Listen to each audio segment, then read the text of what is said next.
두 번째는 하나님의 은혜입니다.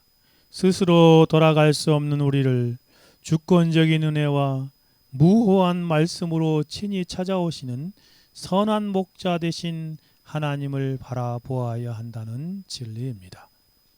정말 찾아오시는 선한 목자이신 하나님, 그것이 하나님의 큰 은혜이지요. 그분을 바라보고 간구하는 삶을 살아야 한다는 것이죠. 다시 한번 읽어봅시다. 시편 119편 170절.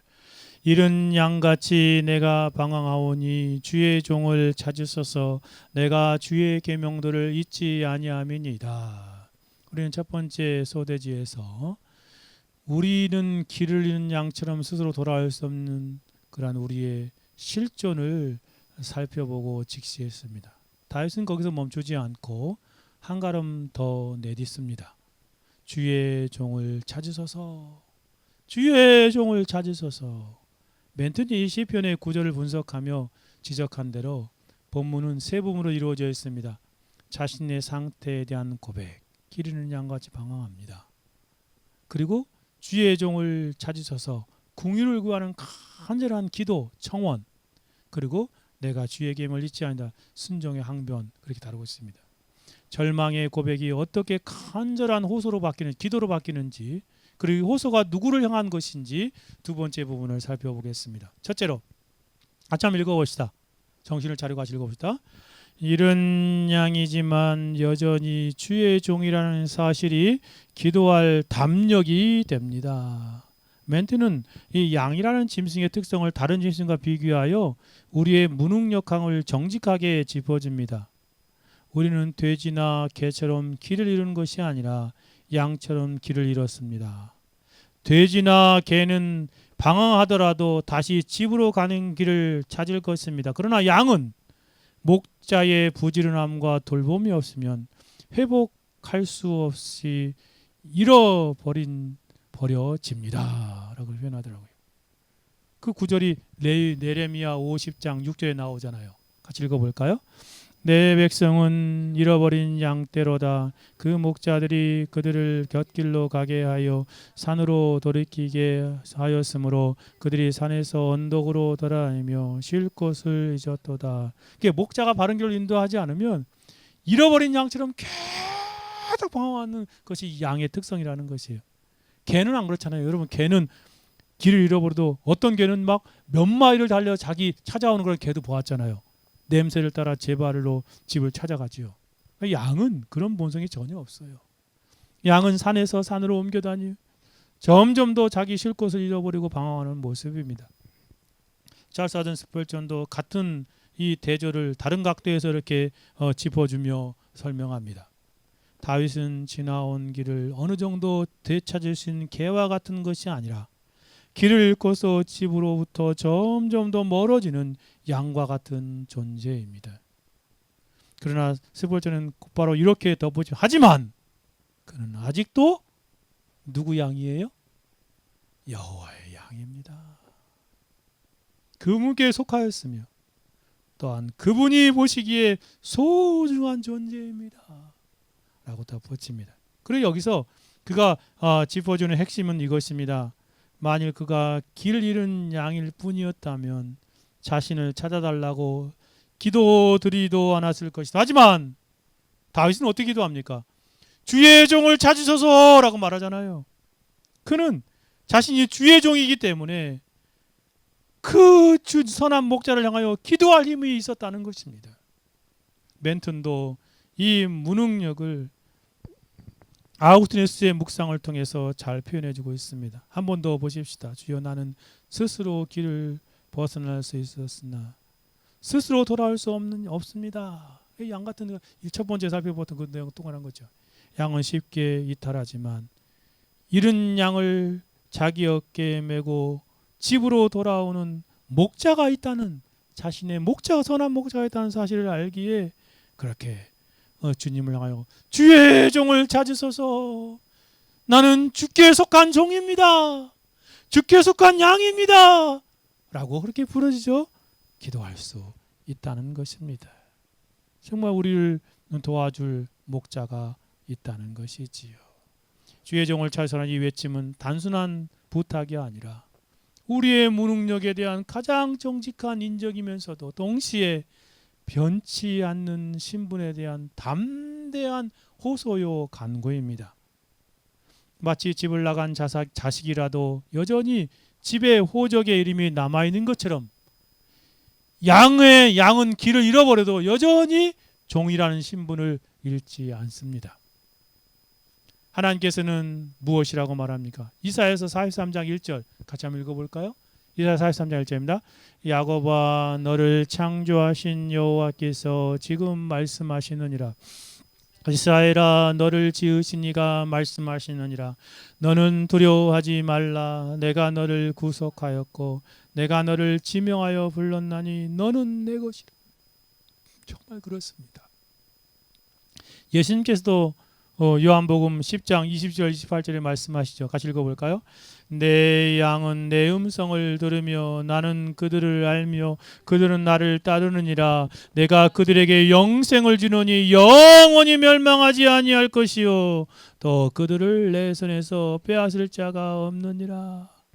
하나님 말씀하시잖아요. 이사야를 통해서 내가 너를 지명하여 부르나니 너는 내 것이라. 저와 여러분은 누구 거예요? 연약하여 기르는 양처럼 본성대로 살다가 방황하지만 여전히 주님 거예요.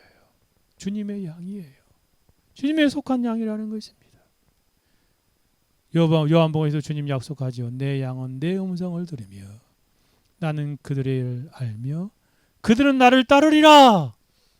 영원히 멸망치 아니할 터이다. 또 저희를 내 손에서 빼앗을 자가 있느니라 없느니라. 없다.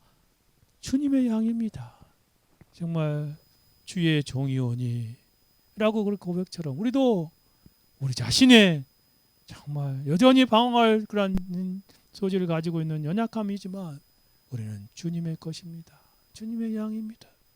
나는 그러한 사실을 알고 이 땅을 사는 것이 얼마나 복돼요. 주님께서 그렇게 말씀해 주신다는 것이에요. 우리의 방황이 우리의 그러한 주님의 양됨, 주님의 자녀됨, 주님의 백성됨의 신분을 지워버리지 못한다는 것입니다. 오히려 그 신분, 주님의 양됨, 주님의 자녀됨, 주님의 백성됨 이것이 우리의 방황 가운데서 주의 종을 도우소서 라고 부르죠. 기도할 수 있다는 것입니다. 주의 종을 찾아오소서 라고 기도할 수 있다는 것입니다. 두 번째 부분입니다. 같이 읽어볼까요?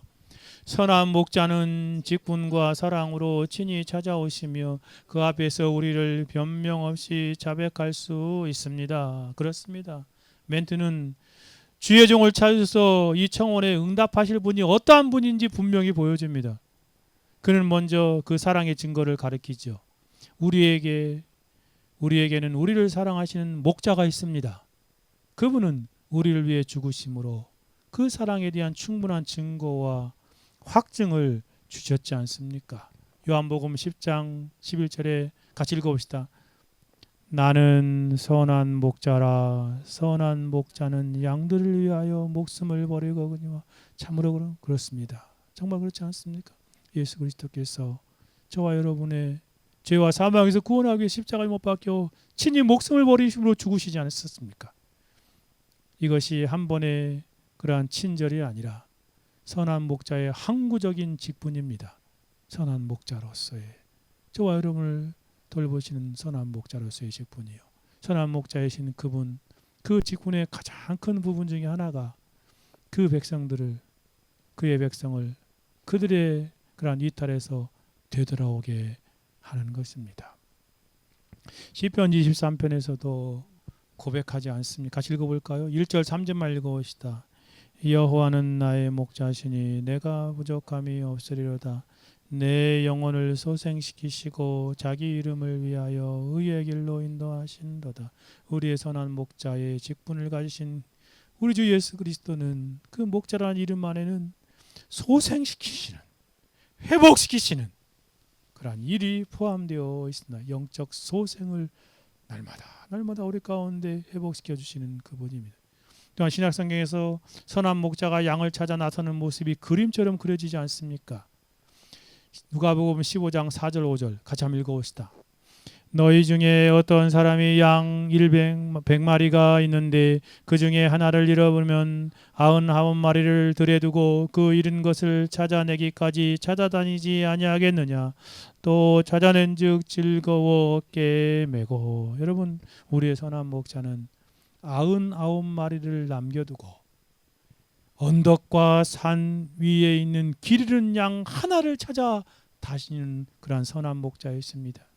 그리고 찾아내어서 그 기뻐하며 자기의 어깨에 메고 집으로 데리고 오는 그런 생생한 선한 목자의 그러한 모습입니다. 주목할 것은 선한 목자의 어깨에 양을 짊어지고 돌아오는 목자의 표정입니다.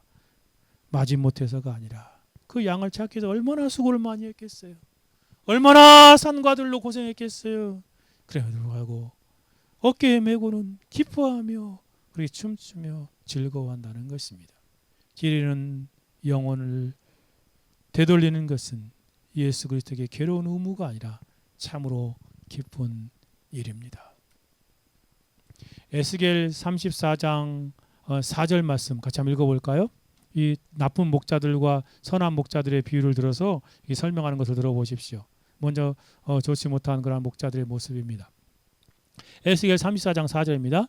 너희가 그 연약한 자를 강하게 아니하며 병든 자를 고치지 아니하며 상한 자를 싸매지 아니하며 쫓기는 자를 돌아오게 아니하며 잃어버린 자를 찾지 아니하며 다만 포악으로 그것을 다쳐. 이게 잘못된 목자들의 모습이지요. 그러나 계속해서 하나님께서는 선한 목자이신 하나님께서는 우리에게 어떻게 약속하시니 보십시오. 11절 34장 11절 12절입니다. 같이 한번 읽어볼까요? 주 여호와께서 이같이 말씀하십니다. 나 곧 내가 내 양을 찾되 목자가 양 가운데 있는 날에 양이 흩어졌으며 그 때를 찾음같이 내가 내 양을 찾아서 흐르고 캄캄한 날에 그 흩어진 모든 곳에서 그것을 건져낼지라. 그 잃어버린 자를 내가 찾으며 쫓기는 자를 내가 돌아가게 하며 상한 자를 내가 싸며 주며 병든 자를 내가 강하게 하려니와 살찐 자와 강한 자는 내가 없애고 정의대로 그것들을 먹이리라. 정말 그렇습니다. 정말 우리 주님은 선한 목자로서 잃어버린 찾아내고 쫓긴 자를 돌아오게 하고 상한 자를 주님이 싸매어 주고 병든 자를 강하게 하시는 신실한 선한 목자이심을 우리 가운데 말하고 있습니다.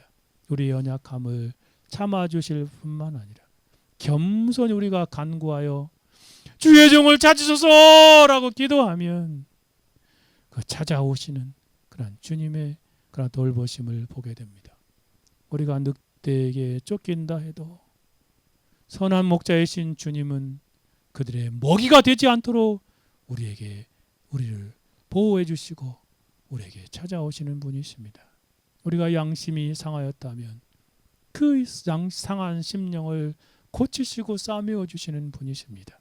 우리가 약하면 흔들릴 때면 옆에서 우리를 견고하게 붙들어 주시는 선한 목자이심을 보게 되어집니다. 이 선한 목자의 사랑 앞에 다윗의 태도도 매우 인상적입니다. 스벌전은 이 시편 전체에 흐르는 흥미로운 대조를 발견하면서 이렇게 설명합니다. 이 긴 시편 가운데 다윗은 더러운 입을 놀려대는 대적들 앞에서 자신의 결백을 여러 차례 변호했습니다. 그러나 여호와의 그런 얼굴 앞에서 존전에 이르러서는 전혀 다른 태도를 취합니다. 원수들이 막 공격할 때에는 자신을 변호했지요. 그러나 하나님의 얼굴 앞에서는 전혀 다른 태도를 취한다는 것입니다. 어떻게 해요? 자신의 범과를 흔쾌히 자백하며 고백하는 모습입니다. 변호인은 자신의 무죄를 입증하려고 여러 말로 막 변론하며 애쓰지만 양은 자신을 숨기지 않고 그저 울 뿐입니다. 다윗이 시편에서도 보여주는 모습이 바로 이러한 모습이지 않습니까? 시편 51편 4절 같이 한번 읽어볼까요?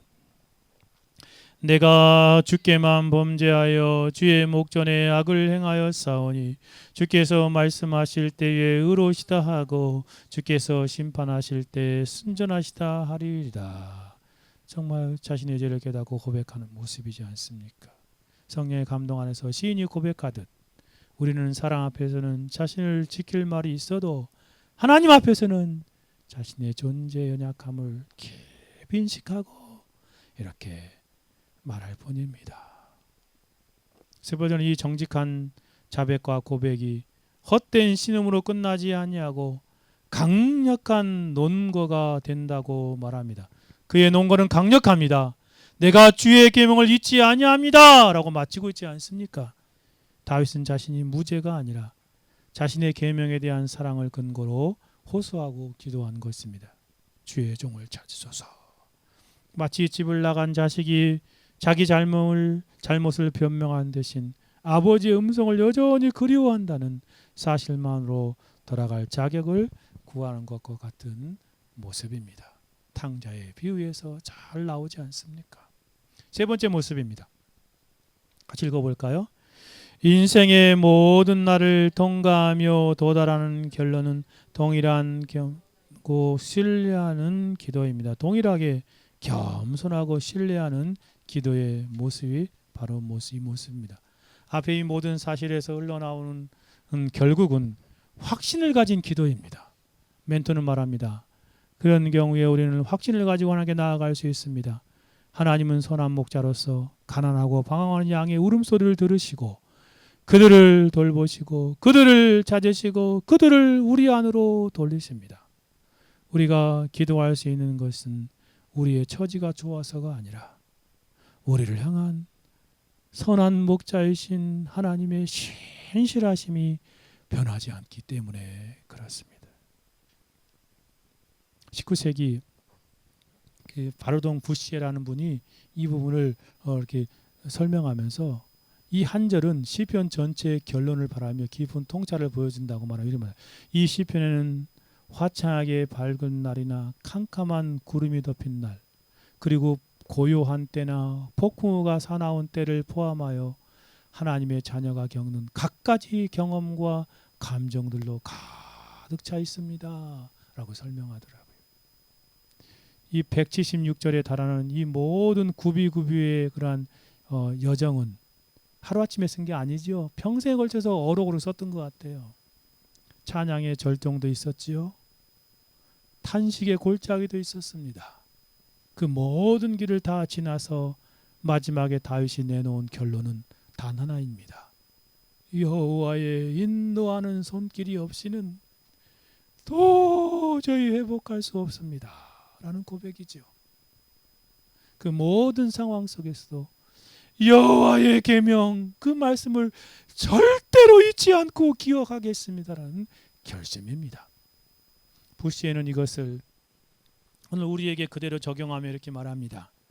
하나님의 계명에 몰두하면서도 연약함으로 인해 늘 방황하여 길을 잃고 어두운 산지에서 실족하기를 거듭하는 우리에게 이 시편 176절은 놀라운 통찰력을 보여줍니다. 제공해줍니다. 그럴 때 우리는 뭐라고 해요? 주의 종을 찾으소서, 주의 양을 찾으소서, 주의 백성을 찾으소서. 나는 주의 것이오니 나를 구원해 주소서 라고 기도해야 한다는 것입니다.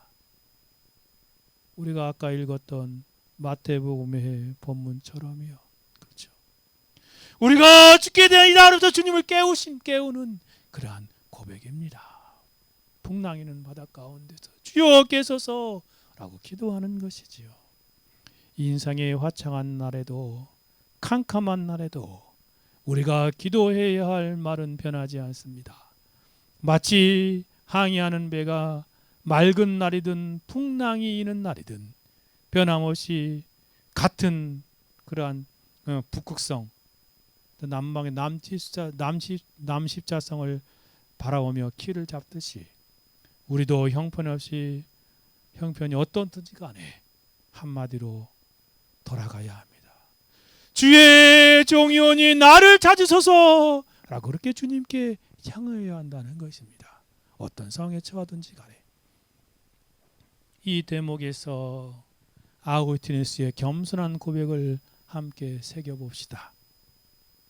그는 자신이 평생 힘을 다해 이 위대한 시편을 주의했음을 말하면서도 나보다 더 능력 있는 주예가가 과거에도 본 시편을 주의하였고 또 앞으로도 그러할 것이다라고 인정합니다. 그러면서도 그는 자신의 부족한 수고가 그것을 필요로 하는 형제들에게 도움이 되기를 간절히 바란다고 고백합니다. 위대한 그러한 신학자조차도 자신의 한계를 솔직히 인정하면서 그 부족함을 부끄러워하지 않고 하나님의 은혜에서에 내어 맡깁니다. 이것이 바로 주의 종을 찾으소서, 주님 나를 도와주소서 라고 그렇게 기도하는 자의 태도이지 않습니까? 우리는 완전해서 기도하는 것이 아닙니다. 부족함을 알기에 주의 종을 찾으소서라고 기도하는 것입니다. 그리고 선한 목자는 그 부족한 기도조차도 외면하지 않습니다. 다시 한번 누가복음 15장 4절 5절 같이 읽어봅시다. 너희 중에 어떤 사람이 양 100마리가 있는데 그 중에 하나를 잃으면 99마리를 들에 두고 그 잃은 것을 찾아내기까지 찾아다니지 아니하겠느냐. 또 찾은즉 즐거워 어깨에 메고 돌아온다 라는 것입니다. 참으로 그렇습니다. 우리의 선한 목자이신 예수님은 우리를 한 마리 잃어버린 양을 찾아내기까지 찾아다니시는 하나님이십니다. 그 하나님의 은혜를 우리가 바라보며 하나님께 동일하게 기도합시다. 주의 종을 찾으소서. 그러므로 우리는 우리의 선한 목자이신 예수님을 의지하여 간절하게 도움을 요청하는 기도의 삶을 살아갑시다. 주의 종을 찾으소서.